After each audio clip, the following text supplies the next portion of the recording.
হে প্রিয় স্বামীজি পুরুষ সিংহ, হে প্রিয় স্বামীজি পুরুষ সিংহ, তুমি ভারতের প্রাণ, তুমি ভারতের প্রাণ। হে প্রিয় স্বামীজি পুরুষ সিংহ, তুমি ভারতের প্রাণ, তুমি ভারতের প্রাণ। ধন্যবাদীকে হয়েছি আমরা, ধন্যবাদীকে হয়েছি আমরা, দুনিয়া তোমারই দান, তুমি ভারতের প্রাণ, তুমি ভারতের প্রাণ। ॐ निरञ्जनं नित्यम् अनन्तरूपं भक्तानुकम्पाविग्रहं वै ईशावतारं परमेशमिभ्यं तमरामकृष्णं शिरसा नमामि। जननीं शारदां देवीं रामकृष्णं जगद्गुरुं पादपद्मे तयोः श्रित्वा प्रणमामि मुहुर्मुहुः। नमस्ते यतिराजाय विवेकानन्दसूरये सच्चित्सुखस्वरूपाय स्वामिने तापहारिणे। मंच उपस्थित स्वामी ज्ञानानंद जी, ঐতিহ্যপূর্ণ ঠাকুর দালানে উপস্থিত ভক্ত এবং সুধী মণ্ডলী, না বলে থাকতে পারছি না। এই দাবদাহ চলেছে বহুদিন ধরে। এই দাবদাহকে উপেক্ষা করে আজ আপনারা এত সংখ্যায় এখানে উপস্থিত হয়েছেন, তার জন্য আপনাদেরকে ধন্যবাদ জানাই এবং অভিনন্দন জানাই। একটু আগে শুনলেন বক্তব্য বিষয় হচ্ছে স্বামীজির ভারত স্বপ্ন। স্বামী বিবেকানন্দ সারা ভারত পরিভ্রমণ করেছিলেন একটা বিরাট উদ্দেশ্য নিয়ে। সেটি হচ্ছে তিনি ভারতবর্ষকে জানতে চেয়েছিলেন, বুঝতে চেয়েছিলেন। ভারতবর্ষের যে সমস্যা, সেই সমস্যার সঙ্গে তিনি অবহিত হয়েছিলেন এবং তিনি যেটি খুঁজে বের করতে চেয়েছিলেন যে বর্তমান ভারতবর্ষ অর্থাৎ স্বামী বিবেকানন্দের সমাজে ভারতবর্ষ, সেই ভারতবর্ষের কেনই অধঃপতন, তার মুখ্য কারণগুলি কি, স্বামীজি সে বিষয়ে সবিস্তার করেছেন। স্বামীজি ভারতবর্ষ ঘুরেছেন এবং ভারতবর্ষের সভ্যতা সংস্কৃতি অতি কাছ থেকে তিনি দেখেছেন এবং প্রত্যেক শ্রেণীর মানুষের সঙ্গে তিনি মেলামেশা করেছেন এবং তারপরে তিনি অনুভব করেছেন যে একদা ভারতবর্ষ অতীতে এত গৌরবোজ্জ্বল ছিল তার চিত্র।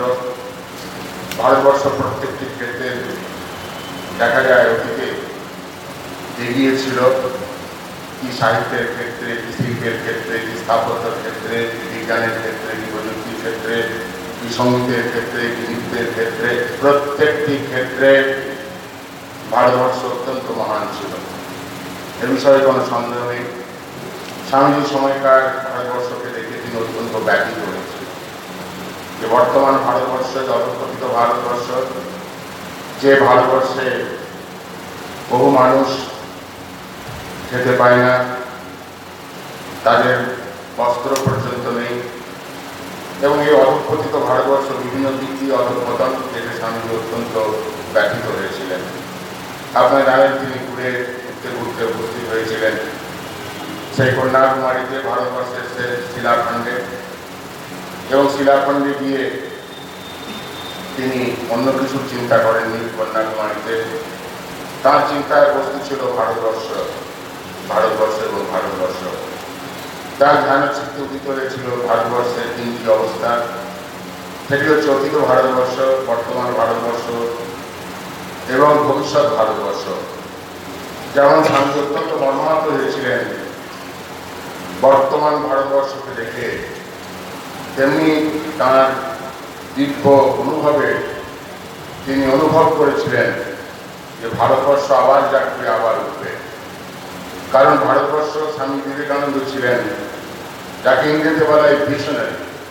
হি ওয়াজ এ গ্রেট ভিশনারি, অর্থাৎ স্বামী বিবেকানন্দ ভবিষ্যৎ দ্রষ্টা। তার দূরদৃষ্টি ছিল অত্যন্ত প্রখর।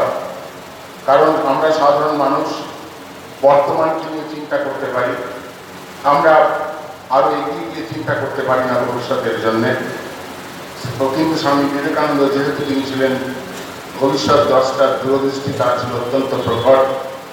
স্বামী সেই দৃষ্টিভঙ্গি নিয়ে তিনি মনে প্রাণে অনুভব করেছিলেন যে ভারতবর্ষ আবার জাগবে, ভারতবর্ষ আবার উঠবে। শুধু তাই না, ভারতবর্ষ এমনভাবে জাগবে, এমনভাবে উঠবে যে ভবিষ্যৎ ভারতবর্ষ অতীতের গৌরবকে পর্যন্ত ম্লান করে দেবে। কবিও সেই কল্পনা করেছিলেন, আপনারা জানেন, যে ভারত আবার জগৎ সভায় শ্রেষ্ঠ বাসনা লবে।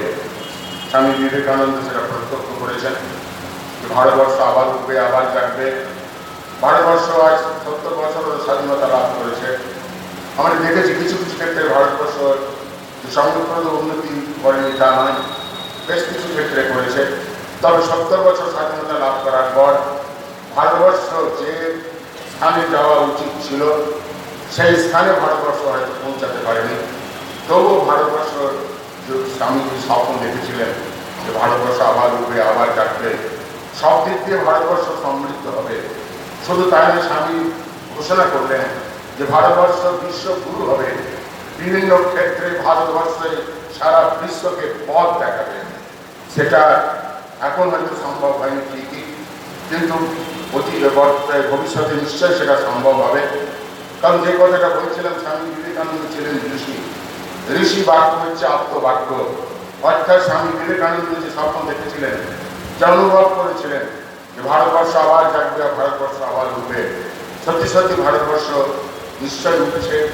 এবং অনেকেই ধারণা করেন, এখন যারা বিজ্ঞানী, যারা শিক্ষাবিদ, যারা সমাজ নিয়ে নানা রকম চিন্তা ভাবনা করে, যারা অর্থনীতিবিদ, তারা বলছেন যে ভারতবর্ষ এগিয়ে চলেছে। এবং তারা হয়তো অনুমান করেছিল যে 2020 ভারতবর্ষ একটা সমৃদ্ধ রাষ্ট্র হয়ে উঠবে। India will emerge as a very vibrant and strong nation on this earth. সেটা হয়তো অনেকটাই উঠেছে, কিন্তু এখনো সম্ভব হয়নি। যদি স্বামী বিবেকানন্দের স্বপ্ন নিশ্চয়ই রূপায়িত হবে এবং বাস্তবায়িত হবে, এ বিষয়ে কোনো সন্দেহ নেই। কিন্তু একটা প্রশ্ন, এই ভারতবর্ষ থেকে উঠাবে, ভারতবর্ষ থেকেই জাগাবে, এটাই হচ্ছে বড় প্রশ্ন। এবং স্বামী বিবেকানন্দ যেটি বলছেন ভারতবর্ষ পরিভ্রমণকালে, তিনি বলছেন যে ভারতবর্ষের মানুষেরা যেন কুম্ভকর্ণে নিদ্রায় নিদ্রিত। আরও বলছেন স্লিপিং মেডিটেরিয়ান, অর্থাৎ ভারতবর্ষের মানুষ যেন একটা ভূমধ্যতল অস্থির মতন, তাদেরকে জাগ্রত করতে হবে, তাদের করাতে হবে। তারা মেরুদণ্ডহীন হয়ে পড়েছে ব্রিটিশের শাসনের ফলে। তাই মানুষকে জাগ্রত না করলে পরে সেই ভারতের উন্নতি সম্ভব নয়। তাই স্বামীজি চেয়েছিলেন যে ভারতবর্ষের উত্থান, এবং ভারতবর্ষে তিনি চেয়েছিলেন গণ উত্থান। এবং তিনি চেয়েছিলেন, অনুভব করেছিলেন যে তখনকার দিনে যারা উচ্চ শ্রেণীর লোক, তারা কিন্তু শোষণ করে গেছে, অত্যাচার করে গেছে যে স্বার্থ সিদ্ধির জন্যে, তাদের দ্বারা কিন্তু ভারতবর্ষের উন্নতি কখনো সম্ভব নয়। তাই স্বামীজি চেয়েছিলেন নূতন ভারত।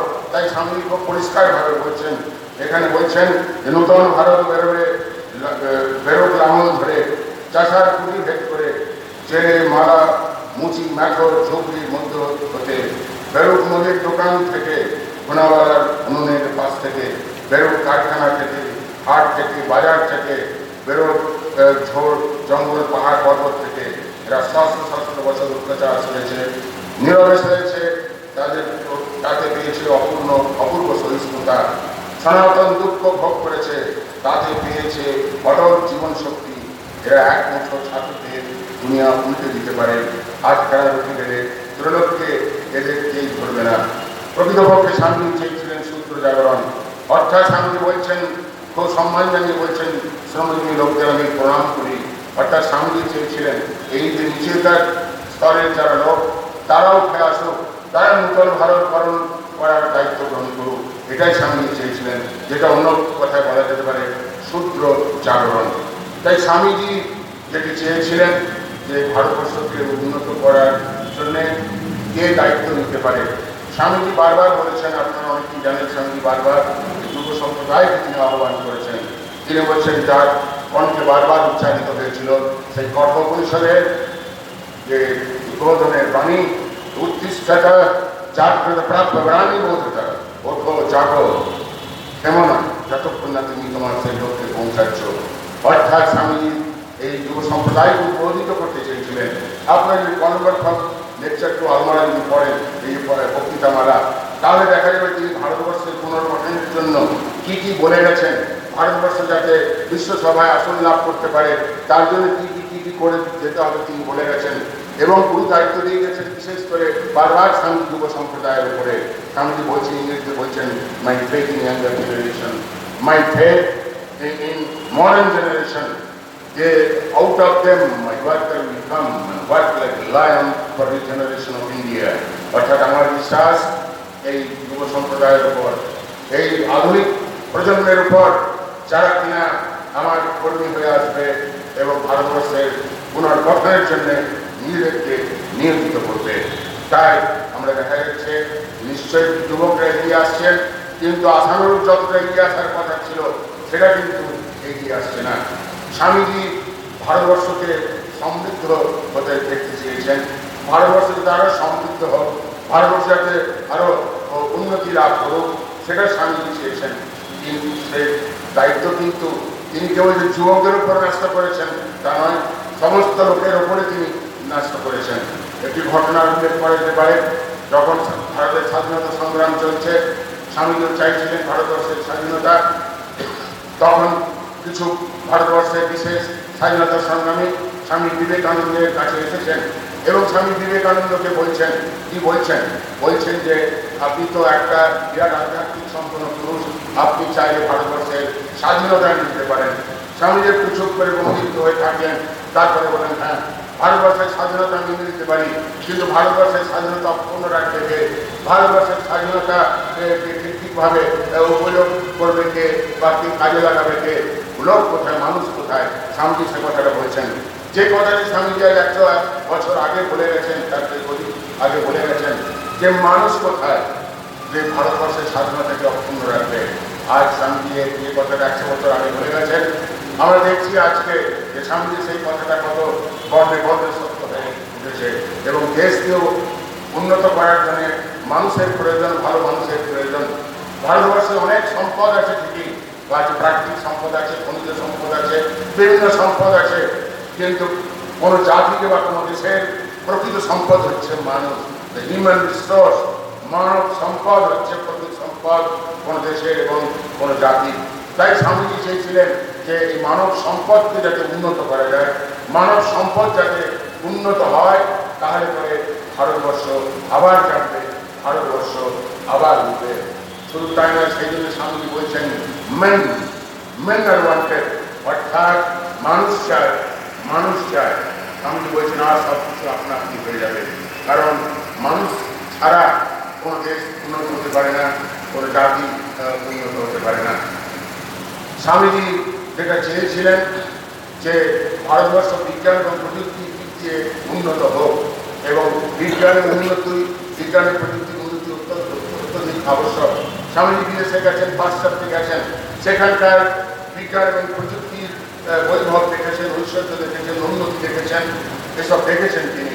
এবং তিনি অনুভব করেছিলেন ভারতবর্ষের পরিভ্রমণকালে যে ভারতবর্ষের লোকেরা খেতে পায় না, প্রত্যেক দিন যাই হোক, তারা দারিদ্রতায় ভুগছে, চরম দারিদ্রতায় ভারতবর্ষ ভুগছে। স্বামীজি অনুভব করেছিলেন যদি ভারতবর্ষের এই দারিদ্রতা দূর করতে হয়, ভারতবর্ষকে সমৃদ্ধ করতে হয়, তাহলে আনতে হবে ভারতবর্ষে বিজ্ঞান এবং প্রযুক্তি। এই বিজ্ঞান এবং প্রযুক্তির দ্বারাই কিন্তু ভারতবর্ষের এই দারিদ্রতা দূর হতে পারে। আমি জানি একটা বিখ্যাত ঘটনা, আপনার জামশেদজি টাটার কথা উল্লেখ না করলে নয়। স্বামীজি কি ভারতবর্ষের ব্যাপার নিয়ে চিন্তা ভাবনা করতেন, সব দিক দিয়ে একটা ভারতবর্ষ উন্নত হতে পারে সেই দিকেও তিনি চিন্তা ভাবনা করতেন। অর্থাৎ তিনি চাইতেন যে ভারতবর্ষ বিভিন্ন দিক দিয়ে উন্নত হোক। এবং এই জামশেদজি টাটা আপনারা জানেন, তার কিছু পুনরাবৃত্তি করার দরকার নেই। জামশেদজি টাটা যাচ্ছেন জাপানে, স্বামীজি তার কো প্যাসেঞ্জার এই জাহাজে, এবং তাদের মধ্যে বার্তালাপ হয়, কথাবার্তা হয়। এবং স্বামীজির সঙ্গে কথাবার্তার সময় যখন স্বামীজি জানতে পারলেন যে জামশেদজি যাচ্ছেন জাপানে বিজ্ঞান প্রযুক্তির ব্যাপারে, এবং সেখান থেকে কিছু ভারতবর্ষে আমদানি করতে চাইছেন, স্বামীজি সরে জামশেদজিকে বললেন, যেটা আপনি বড় ভুল করছেন। আপনি ভারতবর্ষে এই আপনার কারখানা স্থাপন করুন, শিল্প স্থাপন করুন, এবং শুধু তাই নয়, ভারতবর্ষে যদি শিল্পকে, ইন্ডাস্ট্রিকে, যেটা আমরা চাইছি আজকাল সবসময়, বিশেষ করে পশ্চিমবঙ্গে চাইছি যে শিল্প উন্নত হোক, ভারতবর্ষে, সারা ভারতবর্ষে শিল্প উন্নত হোক। স্বামীজি অনুভব করেছেন যদি শিল্পকেও উন্নত করতে হয়, ইন্ডাস্ট্রিকে যদি উন্নত করতে হয়, তাহলে কি চাই? তাহলে চাই যে একটা অনুসন্ধান কেন্দ্র, সায়েন্টিফিক রিসার্চ সেন্টার অত্যন্ত দরকার। তাই স্বামীজি বলেছিলেন জামশেদজি টাটাকে, ভারতবর্ষেই আপনি শিল্প স্থাপন করুন, ভারতবর্ষের টাকা ভারতবর্ষেই থাকবে, এবং ভারতবর্ষের যারা আনএমপ্লয়মেন্ট যারা রয়েছে, যাদের কোনো কাজকর্ম নেই, তারা কাজ পাবে, তারা এমপ্লয়মেন্ট পাবে। এই কথাগুলি স্বামীজি শুনে অত্যন্ত আমরা সকলে আশ্চর্য হই। স্বামীজি ছিলেন একজন বৈদান্তিক সন্ন্যাসী, কিন্তু তিনি ভারতবর্ষের কীভাবে উন্নতি করতে হয়, কীভাবে তিনি চিন্তা ভাবনা করেছেন। এবং পরবর্তীকালে জামশেদজি টাটা অত্যন্ত অনুপ্রাণিত হয়েছিলেন। এবং স্বামীজি তো চিকাগো পত্রিকায় চলে গেছেন, উনি চলে গেছেন তাই জাপানে। এবং স্বামী যখন ভারতবর্ষে ফিরে আসেন, খুব সম্ভবত 1901 সালে বা 1899 সালে, সালটা আমার ঠিক মনে নেই, জামশেদজি টাটা একটা স্বামী বিবেকানন্দকে খুব সুন্দর চিঠি লিখছেন যে আপনার হয়তো মনে আছে, আমরা কো প্যাসেঞ্জার ছিলাম, সহযাত্রী ছিলাম জাহাজে, এবং অনেক আলাপ আলোচনা হয়েছিল, এবং আপনার আলাপ আলোচনায় অত্যন্ত অনুপ্রাণিত হয়েছি, এবং অনুপ্রাণিত হয়ে ব্যাঙ্গালোরে ইনস্টিটিউট অফ সায়েন্স, আমরা ইন্ডিয়ান ইনস্টিটিউট অফ সায়েন্স, অর্থাৎ সেখানে একটা গবেষণা কেন্দ্র বিজ্ঞানের ক্ষেত্রে আরম্ভ করেছি। এবং তিনি অনুভব করেছিলেন যে বিজ্ঞানের সঙ্গে বেদান্তকে যোগ করতে হবে, এবং বিজ্ঞান এবং বেদান্ত যদি যুক্ত হয়, তাহলে কিন্তু বিজ্ঞান যে উন্নতি, সেই উন্নতি কিন্তু ঠিক দিকে যাবে, এবং সেই উন্নতি ফলপ্রসূ হবে। সেটা স্বামী বিবেকানন্দ অনুভব করেছিলেন, এবং জামশেদজি টাটা স্বামীজির কাছে শুনে তিনি অনুভব করেছিলেন। স্বামীজিকে বলছেন যে অ্যাসোসিয়েশন, ইংরেজিতে তিনি লিখছেন যে association must be added to the scientific research. অর্থাৎ অ্যাসোসিয়েশন বলতে স্বামী বিবেকানন্দ বলতে চাইছেন বেদান্তের কথা। এবং স্বামীজিকে বলছেন, জামশেদজি লিখছেন যে আপনি একজন উপযুক্ত ব্যক্তি যে কিনা এই ইনস্টিটিউটের ডাইরেক্টর হিসাবে আপনি নিয়োজিত হতে পারেন, বা আপনাকে নিয়োজিত করা যেতে পারে। উনি জানতেন না যে স্বামীজি একজন সন্ন্যাসী হয়ে কোনো ইনস্টিটিউটের ডাইরেক্টর হতে পারেন, কিন্তু স্বামীজি পরবর্তীকালে যতদিন বেঁচে ছিলেন, কীভাবে সেই বিজ্ঞানকে উন্নত করা যায় সে বিষয়ে তিনি অনেক চিন্তা ভাবনা করেছেন। স্বামীজি বলছেন একটা কথা, খুব সুন্দর কথা, যেটা আমাদের সকলে জানা উচিত। স্বামীজি বলছেন, ভারতবর্ষ আবার থাকবে, আবার হবে জড়ের শক্তিতে নয়, চৈতন্যের শক্তিতে। জড়ের শক্তিতে নয়, চৈতন্যের শক্তিতে। স্বামীজি বহু জায়গায় বলেছেন। কি বলেছেন? যে ভারতবর্ষে প্রাণ ভরা, ভারতবর্ষের মেরুদণ্ড হচ্ছে ধর্ম এবং আধ্যাত্মিকতা। ধর্ম এবং আধ্যাত্মিকতাকে বাদ দিয়ে ভারতবর্ষের উন্নতি সম্ভব নয়। যা কিছু আগে সম্ভব হয়েছে, ভারতবর্ষ উন্নত হয়েছে এই বিজ্ঞান, এই ধর্ম এবং এই আধ্যাত্মিকতাকে করে। তাই স্বামীজি বলছেন যে ধর্মকে বাদ দিয়ে, আধ্যাত্মিকতাকে বাদ দিয়ে ভারতবর্ষ উন্নত হতে পারে না, ভারতবর্ষ এই বিশ্বগুরু হতে পারে না। তাই স্বামীজি বলছেন যে ভারতবর্ষ আবার যাচ্ছে, আবার উঠবে জড়ের শক্তিতে নয়, চৈতন্যের শক্তিতে। চৈতন্যের শক্তিতে কথার অর্থ কি আমাদের বোঝা উচিত। স্বামীজি বলতে চাইছেন যে চৈতন্যের শক্তিতে, যে চৈতন্যের কথা শ্রীরামকৃষ্ণ বলে গেলেন 1886 খ্রিস্টাব্দে 1 জানুয়ারি কাশীপুর উদ্যান বাটিতে। তিনি বলছেন, আশীর্বাদ করি তোমাদের সকলের চৈতন্য। সেই চৈতন্যটি কি? সেই চৈতন্যটি হচ্ছে নিজেকে জানা, নিজেকে বোঝা, নিজের মধ্যে যে ক্ষমতা রয়েছে, শক্তি রয়েছে, সম্ভাবনা রয়েছে, সেই সম্ভাবনা সম্পর্কে জানা। পটেনশিয়ালিটি, আমি বলছেন বারবার বলছেন, is soul is potentially divine. অর্থাৎ কথাটার অর্থ কি? কথাটার অর্থ হচ্ছে যে মানুষের মধ্যে অসীম ক্ষমতা রয়েছে, অসীম শক্তি রয়েছে। স্বামীজি বলছেন যে you are don't think that you are finite, তুমি মনে করো না তুমি সীমিত, তিনি সসীম। স্বামীজি বারবার বলছেন, বেদান্তের কথা বলছেন, মানুষের পরিচয় দিতে গিয়ে বলছেন, তিনি বলছেন যে মানুষ হচ্ছে অসীম, ফাইনাইট। স্বামীজি বারবার বলছেন নিজেকে কোনোদিন সীমিত ভাববে না। স্বামীজি বলছেন, খুব জোর দিয়ে বলছেন যে tremendous power is lying in you, you can do anything and everything. তোমার জীবন অভিধানে এই কথাটি থাকা উচিত নয়, কোনো অসম্ভব কথাটি থাকা উচিত নয়। স্বামীজির জীবনে আমরা দেখেছি অসম্ভব বলে কিছু ছিল না, তিনি অসম্ভবকে সম্ভব করেছেন। প্রত্যেকটি মানুষ অসম্ভবকে সম্ভব করতে পারে, তার মধ্যে সেই ক্ষমতা রয়েছে। স্বামীজি বলতে চাইছেন নিজের সম্পর্কে এই ব্যাপারে অভিভূত হওয়া মানে চৈতন্যের চেতায়িত হওয়া, অর্থাৎ অন্য ভাষায় যদি বলতে পারি যে চেতনায় যে চৈতন্যের যে চেতায়িত হওয়ার কথা, সেটি হচ্ছে যে মানুষের মধ্যে যে সৎ গুণগুলি আছে সেই সৎ গুণগুলিকে বিকশিত করতে হবে। সেই সৎ গুণগুলি বিকশিত হলে মানুষ আরো সমৃদ্ধ হতে পারে, মানুষ আরো দেশের কাজে নিজেকে নিয়োজিত করতে পারে এবং ভারত সভায় শ্রেষ্ঠ আসন লাভ করাতে পারে। সেই জন্য স্বামীজি চেয়েছিলেন যে মেন না ওয়ান্টেড, মানুষ চাই, মানুষ চাই, প্রকৃত মানুষ চাই। স্বামীজি এই প্রকৃত মানুষের উপরে স্বামীজির যে আশা ভরসা। স্বামীজি বলছেন এক জায়গায় যে আমি মাত্র এক যুবক চাই বা যুবতী চাই যারা কিনা হবে উৎসাহী, যারা কিনা হবে দেশপ্রেমী, যারা কিনা হবে কর্মঠ, যারা কিনা হবে পবিত্র, যারা কিনা দেশের জন্য সবকিছু ত্যাগ করতে প্রস্তুত, তারা এইরকম তিনি চেয়েছিলেন। স্বামী বিবেকানন্দের যুবকদের উপর অত্যন্ত অগাধ কার্য ছিল। যে কথাটা বলছিলাম যে চৈতন্যের শক্তিতে ভারতবর্ষ আবার হবে। যদি কেবল জড়ের শক্তিতে ভারতবর্ষ ওঠার চেষ্টা করে সেই সমৃদ্ধি কিন্তু স্থায়ী হতে পারে না, সেই সমৃদ্ধি কিছুদিনের পরে ভেঙে চুরমার হয়ে যায়।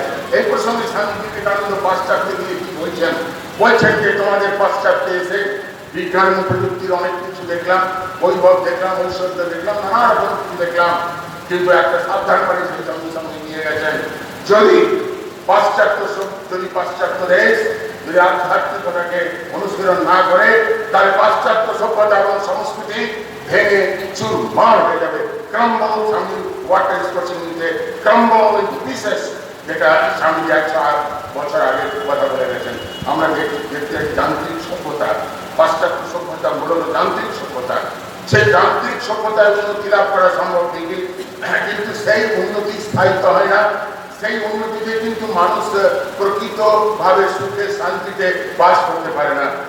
পাশ্চাত্যে অনেক দেশ আছে যেখানে তারা দেশগুলি অনেক উন্নত।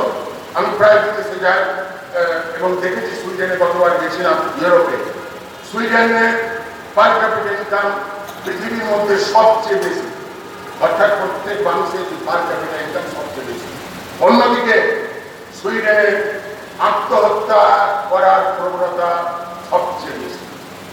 তার কারণ কি? এই সুখ আর সমৃদ্ধি খেলে যাবতীয় যান্ত্রিক সুখ সমৃদ্ধি এই মানুষ সুখে শান্তিতে থাকতে পারে, সুখে শান্তিতে থাকতে পারে না। এবং তাই যদি হতো তাহলে সুইডেনের লোক, পাশ্চাত্য ধনী দেশের লোকেরা এই মানসিক রোগগ্রস্ত, আপনি স্ট্যাটিস্টিক্স দেখেন তারা কতটা মানসিক রোগগ্রস্ত। তাই স্বামী অনুভব করেছিলেন, তাই বলেছিলেন যে এই জড়ের শক্তির সঙ্গে সঙ্গে চাই আধ্যাত্মিক শক্তি, এবং দুই শক্তির মিলনে কিন্তু ভারতবর্ষ আবার জাগবে, ভারতবর্ষ আবার উঠবে, ভারতবর্ষ আবার যাচ্ছে, ভারতবর্ষ আবার উঠছে। আমরা হয়তো আপাত দৃষ্টিতে দেখছি যে এখানে গোলমাল হচ্ছে, ওখানে মারদাঙ্গা হচ্ছে, ভারতবর্ষ উত্তাল হচ্ছে, পশ্চিমবঙ্গ উত্তাল হচ্ছে, এসব হচ্ছে ঠিকই। এই ভাঙা চোরার মধ্যে দিয়ে কিন্তু ভারতবর্ষ এগিয়ে যাচ্ছে, এ বিষয়ে কোনো সন্দেহ নেই। আপনারা এখানে বয়স্ক লোক মানুষ বসে আছেন, দেখুন তো ভারতবর্ষ 50 বছর আগে যা ছিল, 30 বছর আগে যা ছিল, এখন ভারতবর্ষের কত উন্নতি হয়েছে।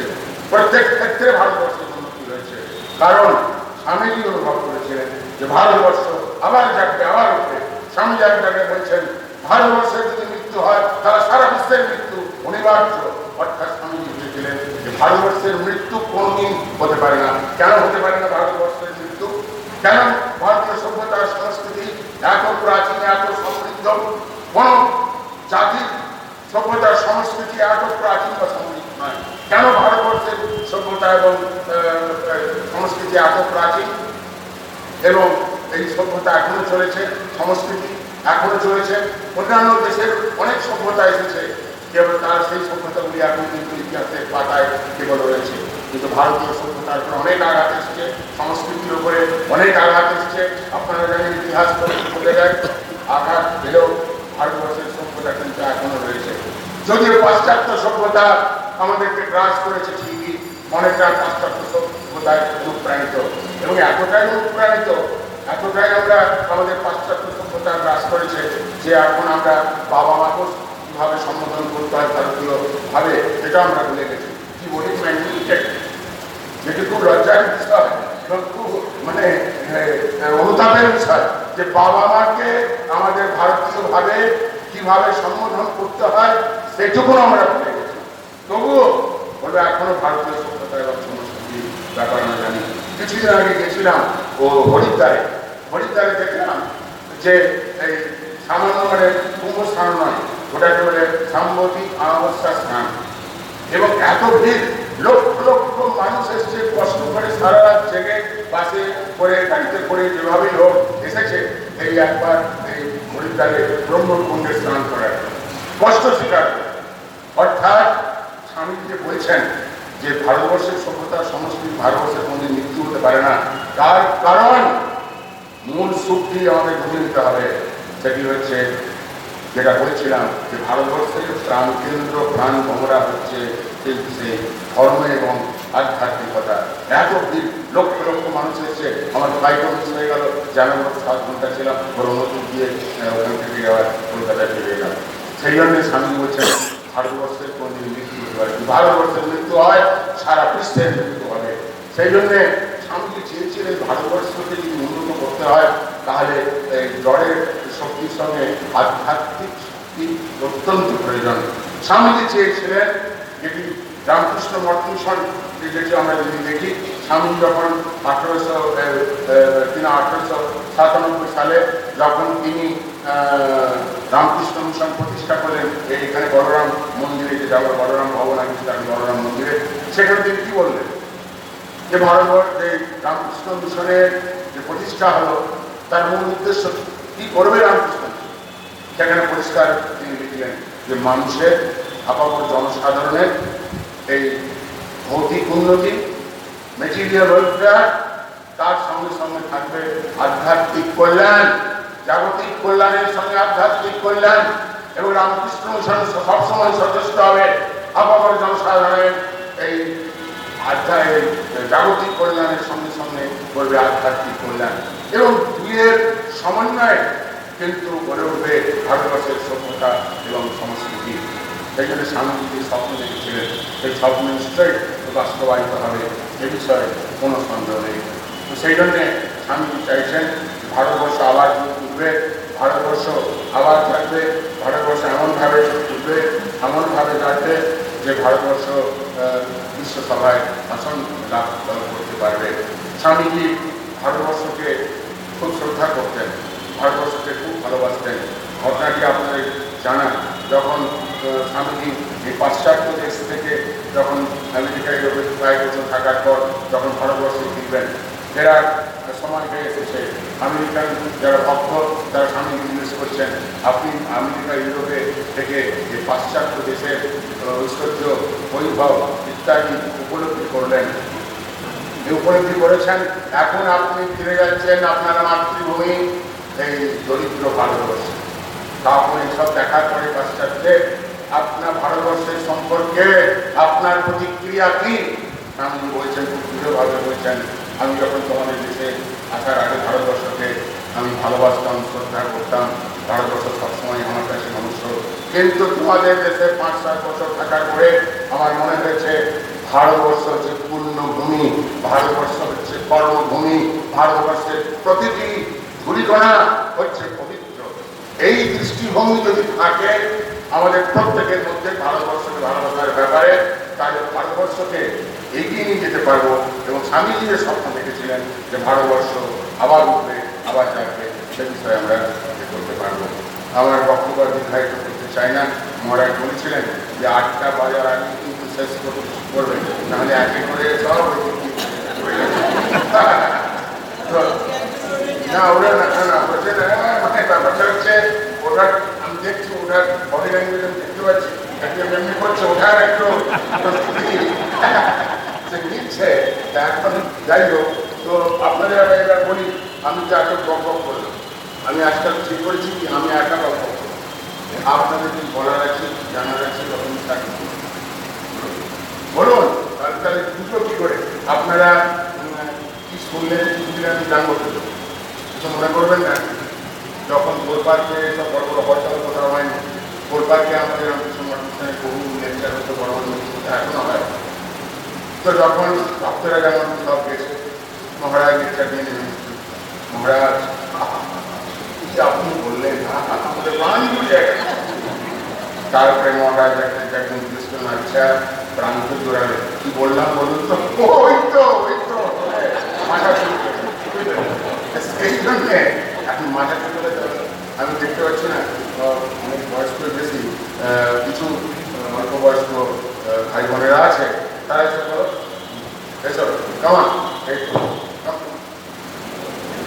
আরে বাবা আছে, তোমাকে সবাই দেখবো লজ্জা পাচ্ছ, একটু ঘরোয়া ব্যাপার ভাই।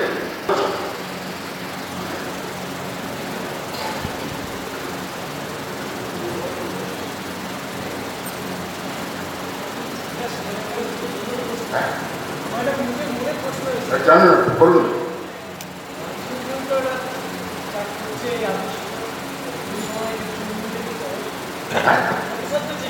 করছে করছে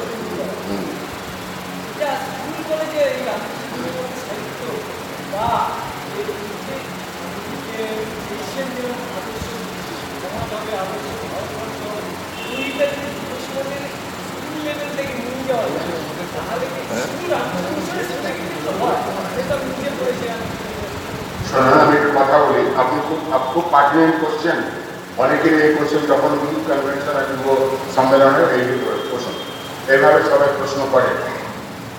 কিছু সাময়িকভাবে আগে তো অনেক কিছু পড়ানো হতো ক্যারিকুলামে, স্কুল কলেজে সব ছিল, যে কোনো কারণে হোক বেশ কিছু বছর সব দিয়ে সব করে, যার ফলে এইসব মহাপুরুষের জীবনী বা আদর্শবাণী এসব অনেকেই পড়ানো টড়ানো আজকাল অনেক জায়গায় কমে গেছে। ভারত সরকার অনুভব করেছে, যদিও কতটা কার্যকারী হচ্ছে বলতে পারবো না, খানিকটা হচ্ছে, যে ভ্যালু এডুকেশন বলে একটা প্রত্যেক স্কুলে দিয়ে করতে হবে। ভ্যালু এডুকেশন, মানবিক মূল্যবোধ এই ছাত্রদের মধ্যে, যুব সম্প্রদায়ের মধ্যে ছড়াতে হবে।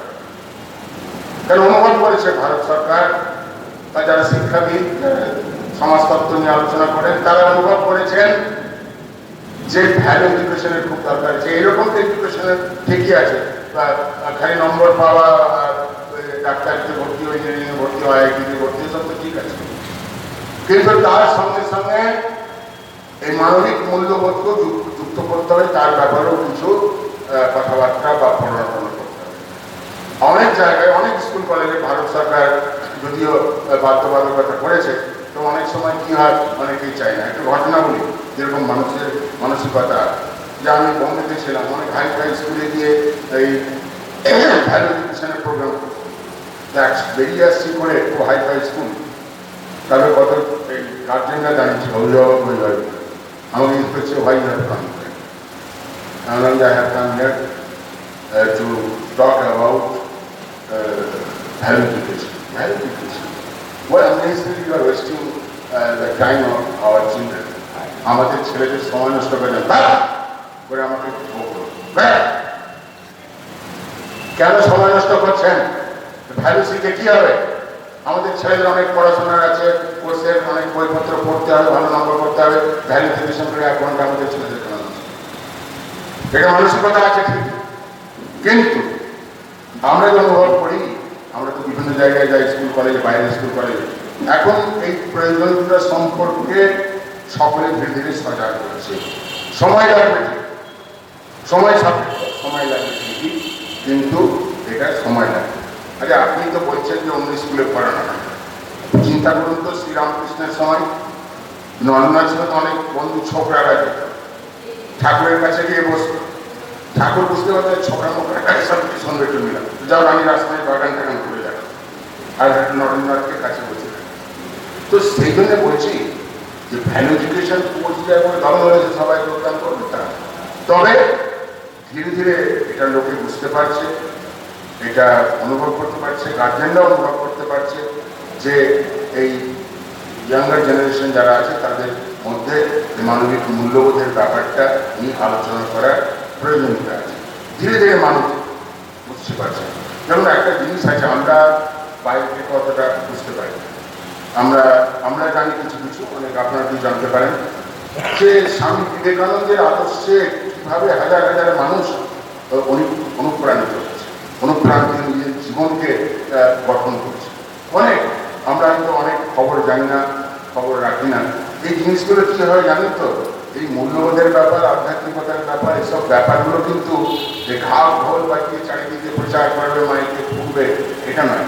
এটা হচ্ছে কীরকম, স্বামীজি নিজেই বলেছেন যে শিশির বিন্দু পড়ে অদৃশ্য, আমরা কেউ জানি না, কেউ শুনতেও পাই না, কেউ দেখতেও পাই না, হাজার হাজার শিশির বিন্দু, এই শিশির বিন্দু পতিত হচ্ছে হাজার হাজার ফুলের উপর, এই শিশির বিন্দু হাজার হাজার ফুলকে প্রস্ফুটিত করছে।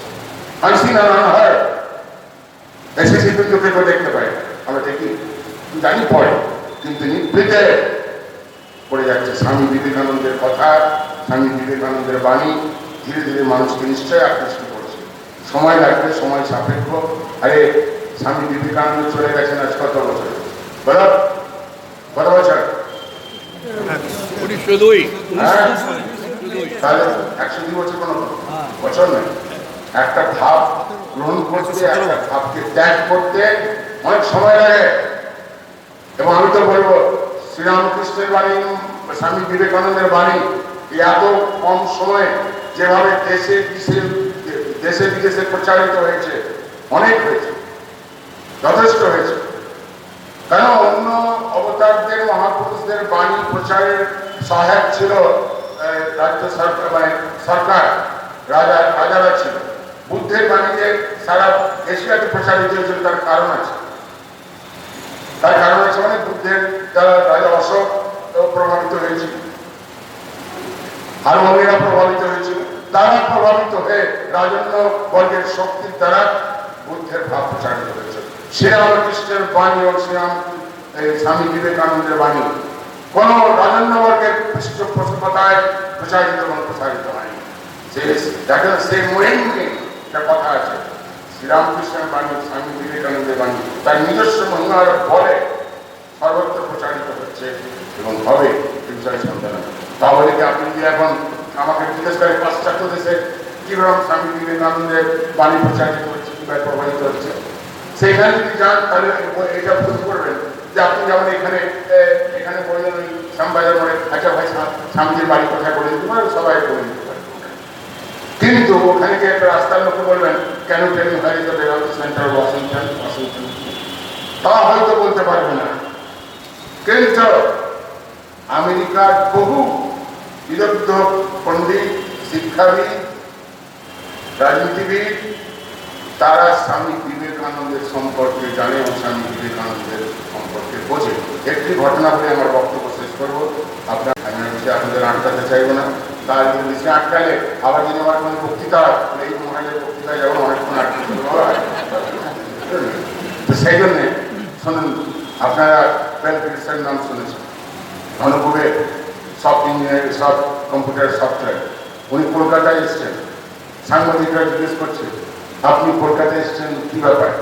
বলছে কলকাতায় এরকম এসছি ঠিকই, একটা বড় কারণ হচ্ছে কলকাতা আসার স্বামী বিবেকানন্দের জন্মস্থান দর্শন করা, এবং স্বামী বিবেকানন্দ এই শহরে জন্মগ্রহণ করেছিলেন।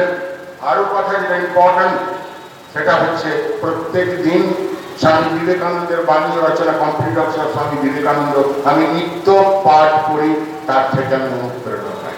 এর চেয়ে বড় আর কি প্রচারের চাইছি? ও ধনপুরে কি জানে আধ্যাত্মিকতার সম্পর্কে, বেদান্তের সম্পর্কে, কিন্তু স্বামী বিবেকানন্দের এই বাণীর মধ্যে একটা একটা একটা চৌম্বকীয় শক্তি আছে, যার ফলে সকলকে আকর্ষিত করে। সেই জন্য আপনি যেটা বলছেন দুঃখ করবেন না। আপনার বয়স কত হয়েছে? কত? হ্যাঁ, বাঁচবেন 90-100 বাঁচবেন, দেখবেন আপনার সময় দেখবেন কিভাবে স্বামী বিবেকানন্দের খারাপ ভাব এগুলো কিভাবে পালিত হয়। নমস্কার, ধন্যবাদ।